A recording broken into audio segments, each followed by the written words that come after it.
Selamat datang di channelku, channel cerita, cinta, dan asa. Cerita romantika kehidupan. Apa kabar teman pendengar? Semoga selalu ada dalam keadaan sehat dan bahagia selalu.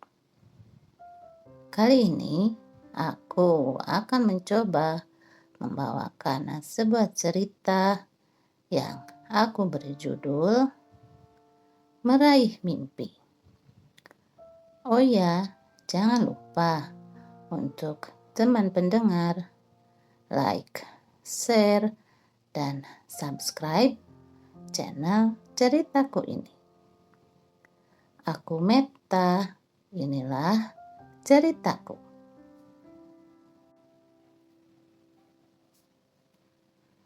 Tak terasa, sudah 1000 hari lebih aku berseragam putih biru ini.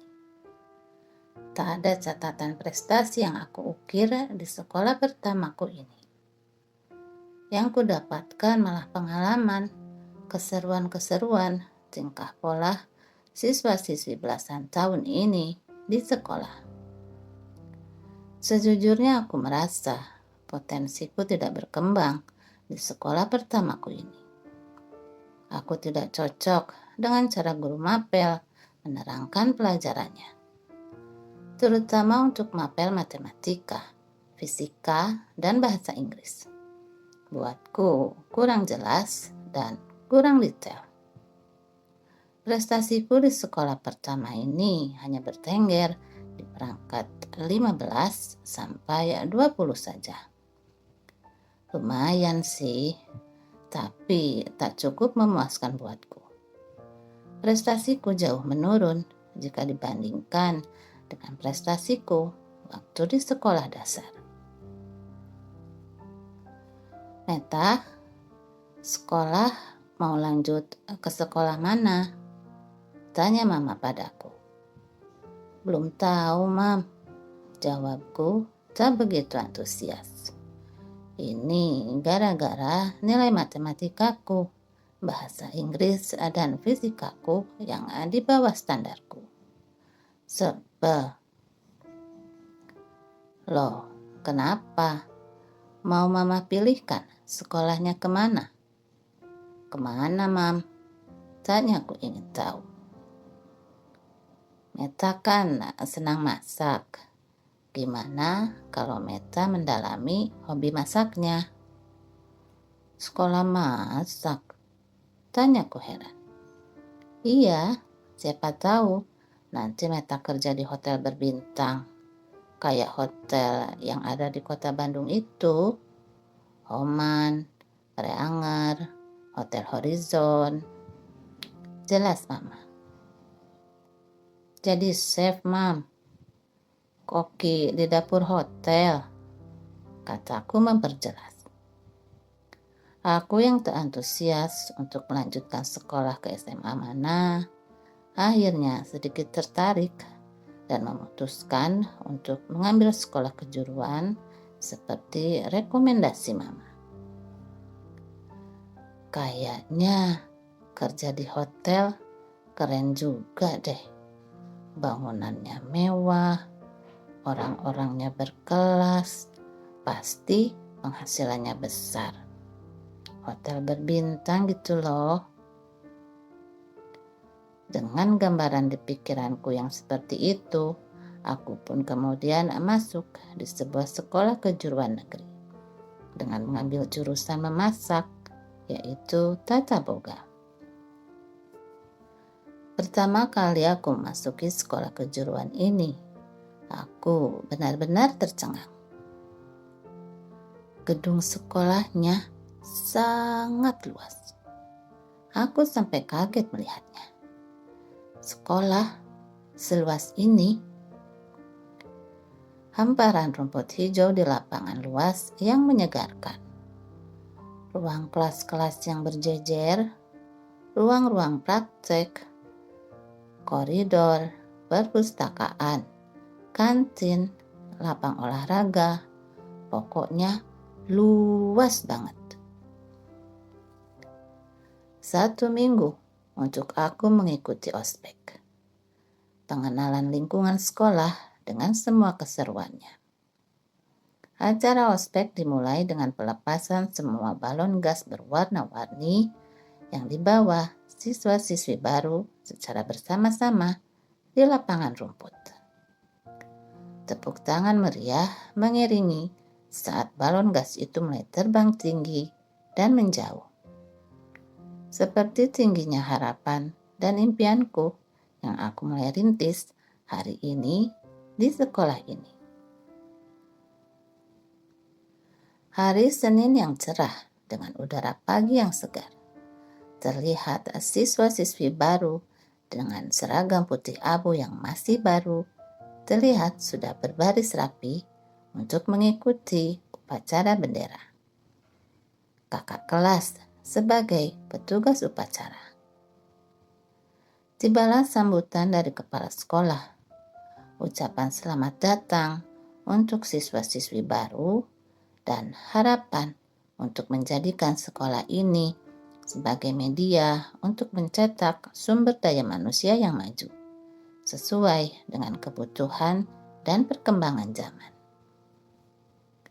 Ada satu program yang menarik perhatianku di sekolah ini, yaitu program beasiswa.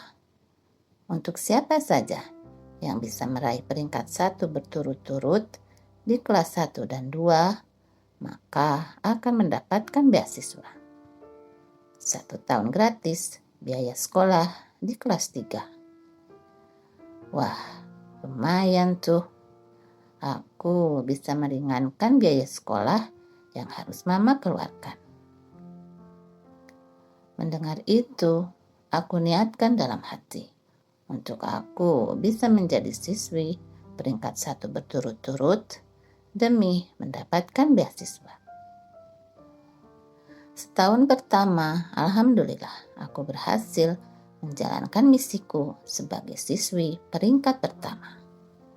Di tahun kedua, aku diharuskan memilih 1 dari 3 jurusan keahlian di Tata Boga, yaitu gizi, jasa boga, dan patiseri. Sepertinya sudah menjadi tradisi jika siswa-siswi yang pintar akan dipastikan memilih masuk jurusan gizi.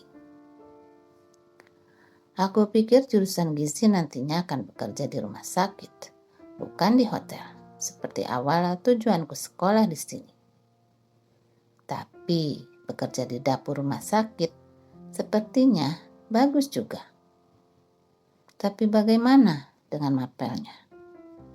Pelajaran hitung-hitungan itu sudah pasti ada. Menghitung kalori dan kebutuhan gizi katanya susah. Belum lagi ada mapel penyuluhan gizi yang mengharuskan siswa-siswinya untuk bisa berbicara di depan umum. Nah, ini nih yang bikin aku untuk berpikir ulang masuk ke jurusan gizi. Aku kan orangnya cenderung pendiam. Harus berbicara di depan umum dengan suara lantang? Kayaknya enggak deh. Sedangkan jurusan patiseri, aku hanya belajar khusus mempelajari menu dessert saja. Tapi di jurusan jasa boga, aku bisa belajar lebih banyak. Menu oriental, kontinental, dan dessert.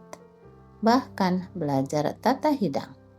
Semua mapel ini menunjang pekerjaanku di hotel kelak. Begitu pertimbanganku.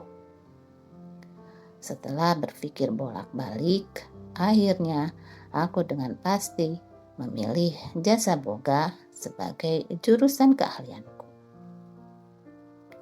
Semua teman sekelas menyangka aku pasti akan memilih jurusan gizi, karena aku siswi berprestasi. Begitu teman sekelasku tahu aku memilih keahlian di jasa boga, teman-teman menyayangkan keputusan ini. Di saat semua siswa-siswi berprestasi berebut kursi untuk bisa masuk di kelas gizi. Karena jumlah siswa yang dibatasi, aku malah dengan santai meninggalkan jurusan gizi dan lebih memilih jurusan jasa boga. Maaf ya, jurusan favorit boleh gizi, tapi buatku enggak deh. Belum lagi persaingan di kelas yang ketat karena siswa-siswi yang pintar ngumpul semua di gizi. Nanti misiku untuk mendapatkan beasiswa bisa-bisa gagal. Dan benar saja, keputusanku memilih jurusan jasa boga tidak salah. Di kelas 2 jasa boga, aku kembali meraih peringkat 1 berturut-turut. Memang tidak terlalu sulit, tapi juga tidak bisa dibilang mudah. Aku tetap harus belajar maksimal mungkin. Di tahun ajaran baru aku sebagai siswi kelas 3, dalam hati aku menunggu janji yang diberikan sekolah untuk siswa-siswi juara 1 berturut-turut, yaitu mendapatkan beasiswa. Tak disangka, tadinya kupikir siswa-siswi penerima beasiswa ini cukup dipanggil saja ke kantor untuk menerima beasiswa. Ternyata pihak sekolah mengumumkan penerima beasiswa ini di kesempatan upacara bendera hari Senin. Pengumuman. Begitu terdengar suara moderator upacara lewat pengeras suara. Ada pengumuman apa nih di upacara Senin ini? Terlihat dari barisan guru di arah depan, wakil kepala sekolah maju ke depan untuk memberikan pengumuman. Hari ini sekolah akan mengumumkan siapa saja siswa-siswi yang berhasil mendapatkan beasiswa di kelas 3. Untuk rumpun busana, beasiswa diberikan kepada siswa yang bernama Iwan Haris. Selamat! Terdengar sorak-sorai dan tepuk tangan dari barisan siswa-siswi jurusan tata busana. Tiba giliran penyebutan nama penerima beasiswa dari rumpun tata boga. Aku sudah deg-degan menunggu namaku disebutkan. Selanjutnya, untuk rumpun tata boga, beasiswa diberikan kepada Meta Anggiasari. Selamat. Kembali, sorak-sorai dan tepuk tangan meriah terdengar. Kali ini dari barisan jasa boga. Barisanku. Wah, senangnya aku mendengar namaku disebutkan. Demikian pengumuman hari ini. Untuk yang bersangkutan, silahkan nanti menghubungi bagian tata usaha. Lega rasanya. Akhirnya aku berhasil mendapatkan beasiswa. Dengan begitu, Mama tidak perlu membayar biaya sekolahku selama di kelas 3, alias gratis selama 1 tahun. Semua prestasi yang aku raih di sekolah kejuruanku ini mengingatkan aku kembali ke masa aku berprestasi di sekolah dasar dulu. Aku seperti sedang mengulang masa keemasanku. Demikian ceritanya. Semoga terhibur dan sampai jumpa.